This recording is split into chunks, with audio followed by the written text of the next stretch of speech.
Bienvenidos a Estación Quilpué. Este es un proyecto documental para Radio Centenario, financiado con el Fondo de Medios de Comunicación Social del Ministerio Secretaría General de Gobierno y del Gobierno Regional de Valparaíso.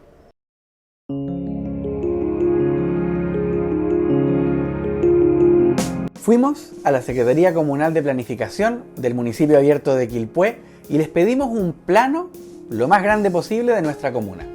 Y esto es lo que recibimos. Un plano que apenas cubre algo así como el 8% de Quilpué. Pero no es porque falte dibujar el 92% restante, sino que el 92% que falta es totalmente rural. Quilpué es la segunda comuna más grande de la región, en extensión. Vivimos en 41 kilómetros cuadrados como zona urbana, pero Quilpué tiene 537 kilómetros cuadrados. O sea, el 92% de Quilpué es rural, ¿ya? Y que la gente lo conoce muy poco. Visita estos lugares, pero como estos lugares hay muchos en el área rural, contando Coyihuay, Los Perales, Los Coligües. Y es por eso que en este cuarto capítulo vamos a conversar sobre un concepto que todos tenemos muy arraigado en nuestra identidad, como quilpueínos, como parte de los habitantes de esta comuna, que es el concepto del cerro. Cuando tú piensas qué es Quilpué, cuesta un poquito identificar esa identidad, cuesta pensar. Cuando uno ve Viña es fácil, una ciudad jardín, turismo, Valparaíso tiene su tema patrimonial, puerto, pero Quilpué y Villa Alemana tenemos eso que siendo ciudades medias ya, de un gran desarrollo, nos cuesta encontrar un poquito esta identidad. Villa Alemana está muy ligado a los molinos y al trabajo agrícola y ellos se reconocen en eso, pero cuando tú dices Quilpué, ¿de qué? Y esta parte está en la historia y en la identidad de Quilpué, estas colinas verdes que tú ingresas desde el tren y lo primero que ves es toda esta zona. Es el marco para una ciudad que si bien está creciendo, pero que necesita tener lo que le llaman infraestructura ecológica, necesita conservar esta zona porque es parte de su identidad. ¿Vamos al cerro? Es una pregunta que probablemente más de alguna vez nos hemos hecho o le hemos hecho a alguien. Una invitación que normalmente tiene un destino que puede variar en su punto de acceso, pero que se refiere a esa gran masa verde que habita el sector norte de nuestra comuna.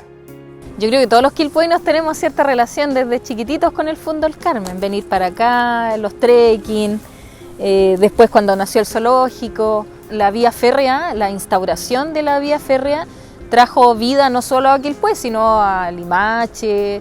Hay una diferencia entre el Limache viejo y el Limache nuevo y es por el tren que pasa por Limache nuevo y no por Limache viejo, ¿ya? Y lo importante que era como medio de transporte único prácticamente para llegar desde Valparaíso hasta los Andes pasaba por acá. Entonces era un tiraje largo de gente que muchas veces iba a comprar ciertos productos, entre ellos el cáñamo, por ejemplo, era muy común, la gente iba a los Andes a comprar cáñamo. En esos años te permitía llevar carga, la gente viajaba con canastos, animales, y no había problema en eso, ya era la forma de vida de esos años. Se conservó esta línea que nos une de forma transversal. Con el tiempo nos convertimos en esta comuna dormitorio por muchos años, siempre llamados del interior, ¿no? Las comunas del interior como siempre atrás, pero con los años, junto con Villa Alemana, somos las comunas de mayor desarrollo en estos últimos años, de mayor crecimiento también. Entonces gran parte de lo que pasa en la región pasa acá y allá va el tren. Y así, estas ciudades y en particular nuestra ciudad de Quilpué pasó de ser un pueblito, de ser un villorrio, como hemos hablado en este largo documental sobre la historia del siglo XX en nuestra comuna, a ser poco a poco una ciudad dormitorio y después de los últimos 30 años pasar a convertirse y posicionarse como una comuna líder, capital de la provincia de Marga Marga y en gran crecimiento. Existen varias historias ciudadanas que rodean las memorias en torno al sector norte de Quilpué. Y particularmente hay una que llama mucho la atención. Hasta el día de hoy tenemos una cruz bastante grande de concreto sobre una base de piedra que se alza imponente en un mirador 360 grados de toda la ciudad, desde el Retiro hasta el paradero 31. Y la verdad es que esta cruz es una medida de seguridad. pero contra un aparecido muy particular en los caminos de nuestra comuna. Antes el camino entre Quilpué y Viña era el que estaba acá abajo de la cruz, ¿ya? Este que cruza hacia el rebaño, que hoy es una servidumbre de paso todavía, pero que cruzaba hasta el rebaño y tú subías por Vista Hermosa hacia Viña y Concón. Y yo te hablo de a finales del 1800, principios de 1900, se usaba eso con carreta. Nada menos que el propio diablo se aparecía tanto en este camino que la gente se debió organizar y mandar una preocupada carta al arzobispado de Valparaíso, que se preocupó de tomar las más drásticas medidas de seguridad, instalando una cruz en el cerro, para que el diablo no se apareciera con la presencia de nuestro Señor Jesucristo. Sobre todo de noche, en este tramo se le aparecía el diablo. La familia Valencia, en conjunto con el arzobispado, decidieron construir esta cruz. En 1938 fue la primera medida de seguridad proyectada a la comunidad, exactamente. Y se quedó acá, o sea, nunca hubo intención de reemplazarla o de botarla. Lo que hay ahora con el proyecto es intención de recuperarla. Y que sea un mirador, que para eso también fue creado. Ya, llegó el momento de hablar del elefante en la habitación. Y sí, me refiero al zoológico de Quilpué, porque no podemos hablar de la zona norte de nuestra comuna, de las reservas naturales, sin hablar necesariamente del zoológico de nuestra ciudad. Un espacio que a veces pareciera ser un poco contradictorio, pero no necesariamente. Quizás comprendiendo su historia, podemos echar un poco de luz sobre los oscuros antecedentes que le dieron lugar. Se trata de otra historia en la que es la fuerza de los trabajadores y su impulso colectivo el que finalmente construye lo que se puede construir, después de lo que dejaron los jefes militares, las élites, cuando para su propio entretenimiento decidieron instalarse con aves exóticas en este terreno. En el tiempo que estaban militares, iglesia y municipio administrando estas zonas, las esposas de los militares iban a Olmué a tomar el té a un área que tenía muchas aves exóticas, ¿ya? Papagayos, y era un área muy bonita. Y para no viajar tanto, ellas dijeron, oye, ¿dónde pudiéramos tener esto mismo? Pero aquí en Quilpué, y justo en los años, no, después fue la donación, pero se eligió esa zona y se habilitó para tener estas aves. Esos fueron los jefes de esos oscuros años. Pero los jefes de los años del arco iris, por otra parte, encontraron un terreno con animales donde podían caber más. Posteriormente, cuando los militares se retiran de esta administración, existe la pregunta, ¿qué hacemos con estas aves? Y el Fundo El Carmen, su administrador, que es la Pontificia, donó 4,2 hectáreas, que son prácticamente 3 parcelas A, B y C, y las donó al municipio. No con la intención de en el minuto hacer un zoológico, sino que un área de conservación, y se iba a decidir en el tiempo qué es lo que se iba a hacer. Y estaban estos animales, ¿qué hacemos con estas aves? Y decidieron dejarlo. Y con esa lógica tecnócrata que caracterizó a los gobiernos de la Concertación, poco a poco fueron llegando más animales.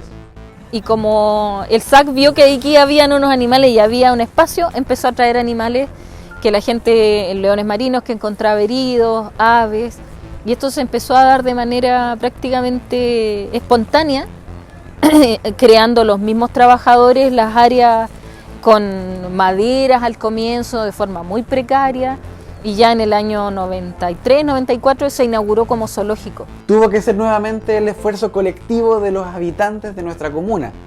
Recordemos que caminamos sobre esos hombros de gigantes, el que finalmente construyó a pulso el que hoy es el zoológico de Quilpué. Y su futuro es algo que tendrá que decidir nuestra comuna en los próximos años.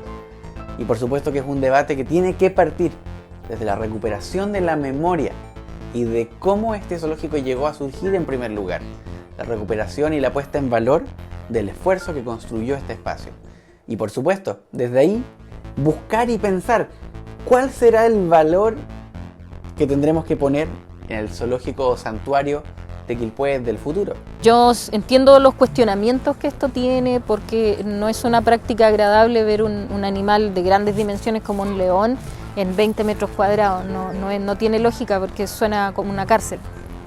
Pero tenemos que pensar también que, dado el escenario que tenemos de cambio climático, en el que alrededor de un 60% de las especies van a desaparecer y las que se van a conservar van a ser las que se adapten a los nuevos escenarios, muchas de esas especies las vamos a tener solamente en las áreas protegidas o en los zoológicos, que ahora en el mundo también han ido cambiando y se han transformado en santuarios animales que permiten la exhibición, pero que mejoran su estadio. O sea, ya no es la jaula, sino que es la construcción de un foso para la seguridad del animal y el humano, y de mantenerlos alejados, y ellos están en un ambiente apartado, muy lejano y tranquilo.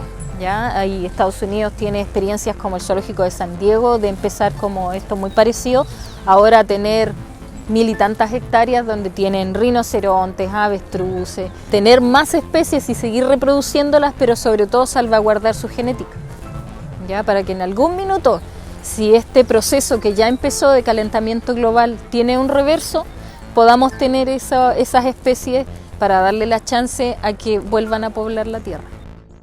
Cuando hablamos de ir al cerro, hablamos de normalmente acudir a todos estos grandes sectores y fundos que están en la zona norte de nuestra comuna, conformados por diferentes fundos y que tienen una historia bastante interesante. La historia en realidad del Fundo El Carmen propiamente tal parte desde la idea de su conservación, de la necesidad de preservar esta zona natural. El Fundo El Carmen, que era de propiedad de la familia Valencia, que es uno de los terratenientes más grandes de Quilpué, porque toda esta zona, inclusive el área que se conoce como Valencia, era de propiedad de él. Se dice que él, antes de su muerte, hizo un testamento en donde dona todo el Fundo El Carmen, que está bien delimitado, digamos, a los trabajadores de Quilpué y Viña del Mar. O sea, eso decía el testamento, que por ahí se exhibió, incluso una nieta de esta persona lo exhibió en la prensa, qué sé yo. En el testamento de Enrique Valencia ya podemos observar un legado que se entrega directamente a la ciudad y sus habitantes, en las palabras evidentemente de la época. Por ahí por los años 80, en dictadura militar, esta faja de tierra de Fundo El Carmen pasó a administración municipal de representantes de militar y de la iglesia.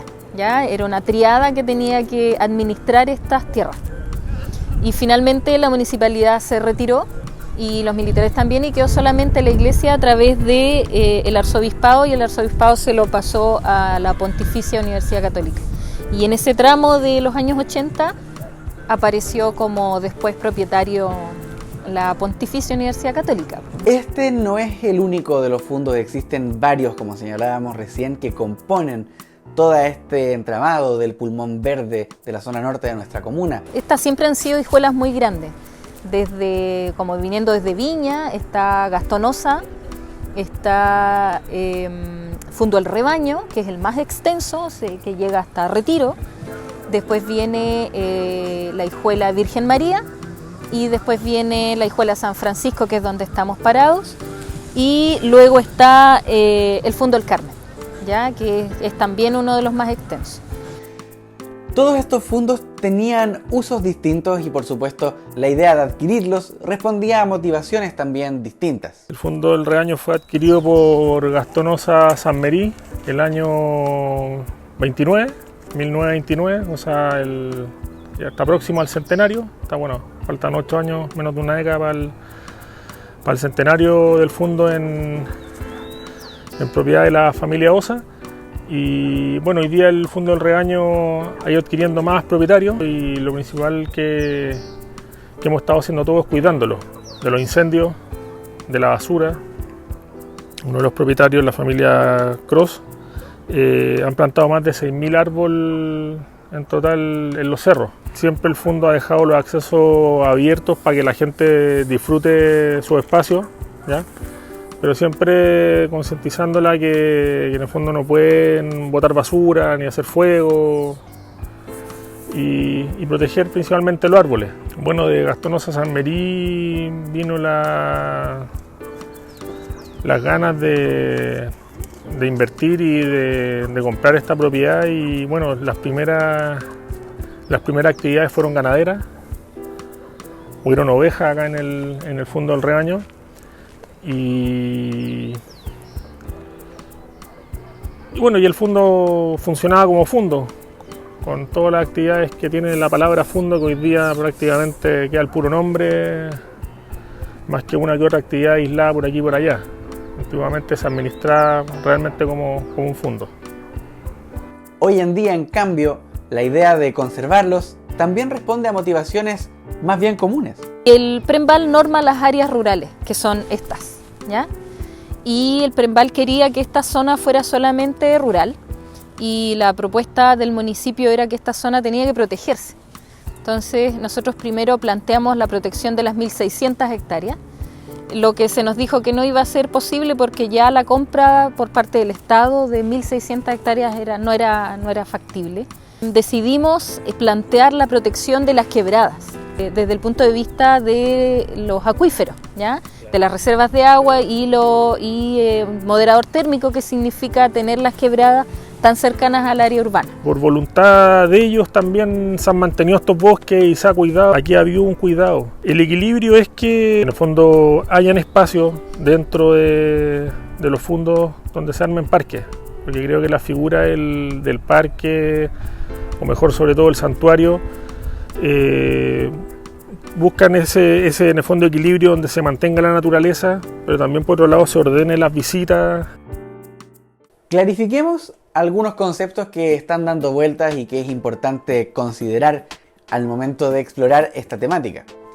Existe una tensión difícil de resolver entre los fines de recreación de los espacios naturales y los de conservación. ¿Qué es lo que vamos a proteger o hasta qué punto vamos a resguardar un espacio natural de la intervención humana y hasta qué punto vamos a reservar ese espacio para nosotros como humanos poder acudir a la naturaleza e insertarnos en ella?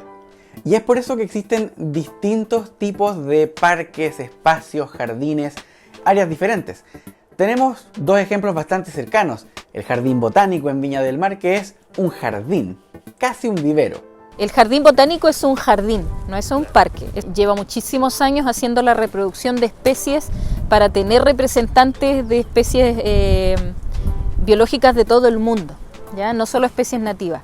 Aquí la idea nuestra es conservar el ecosistema natural de esta zona y poder recuperarlo en áreas en donde, por ejemplo, en estas zonas de quebradas que han sido intervenidas con plantaciones de exóticas como son los eucaliptos. Por otra parte, en el interior de nuestra provincia de Marga Marga se encuentra el Parque Nacional La Campana, que como su nombre lo dice, es un parque nacional. También es Reserva Mundial de la Biosfera, que ese es su mayor valor que tiene en este minuto.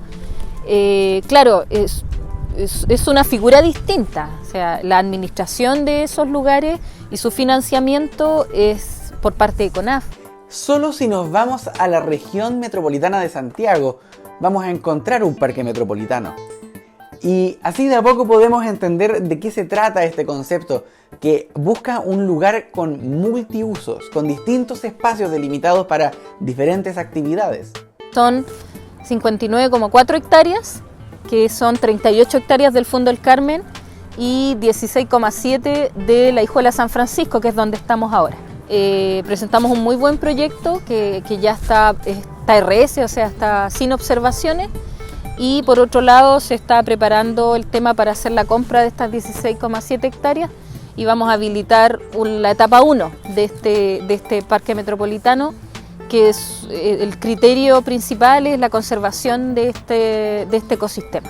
Entonces hay algunas áreas que van a ser intervenidas, pero de manera básica, ya para tener seguridad, que es lo que pide el inversor estatal, seguridad, inclusión a través de la accesibilidad universal y algunos proyectos que son sustentables, como por ejemplo nosotros planteamos todo lo que es paisajismo con las mismas especies que están acá, de manera que no vamos a tener grandes prados donde la gente se eche como está en el imaginario colectivo que son los parques. Este va a ser un parque natural de acuerdo al paisaje natural que tiene esta zona. Traer a la comunidad a que disfrute estos parques, o sea, desarmar parques naturales, que la comunidad venga a disfrutarlo y practique deportes, pero deportes que sean menos invasivos. Por ejemplo, el tema de las bicicletas, el trekking, camping y las actividades que pueden hacer yoga. O sea,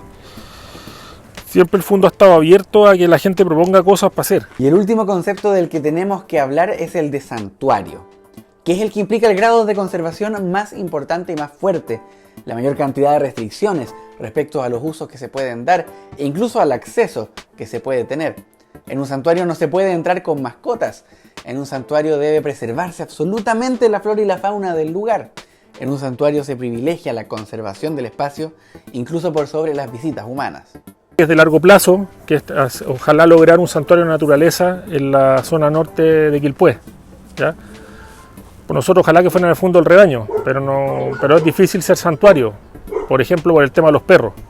Si hay muchos, bueno, el fondo del rebaño tiene vecinos, está la población Villahermosa, está la Villa Pasondo, por atrás, por la parte de Viña está Reñaca Alto, entonces cuando el tema de los perros es complicado, que haya muchos perros dando vueltas, por ejemplo, para el tema del santuario, pero sería bueno que hubiera un santuario porque creemos que es una de las formas más eficaces de proteger un terreno de todo tipo de riesgo.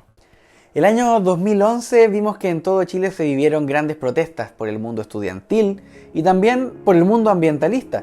Veíamos por primera vez cómo el movimiento social de No a Hidroaicén terminaba torciendo la mano y dando vuelta el gallito en este balance del poder que pretendía inundar hectáreas y hectáreas de terreno en la Patagonia.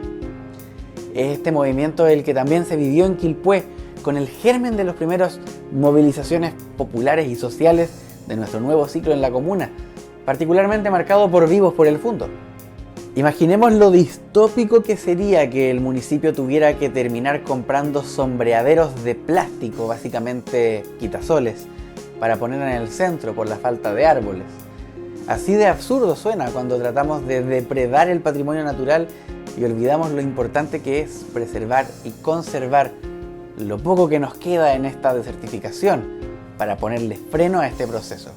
En este estado de emergencia climática, los riesgos de no hacer son costos que simplemente no podemos afrontar.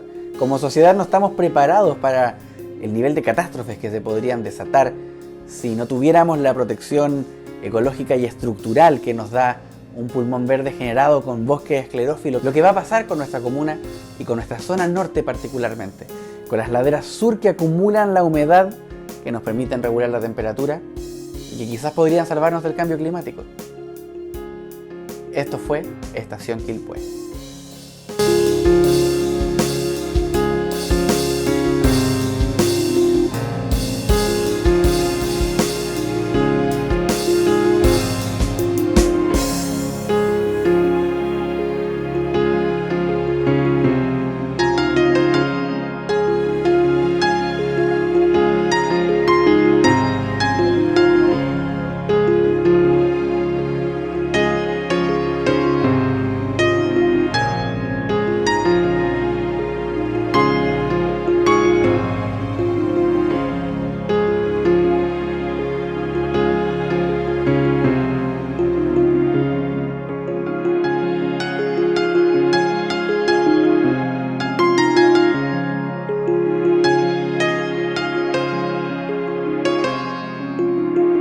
¿Listo? Terminamos.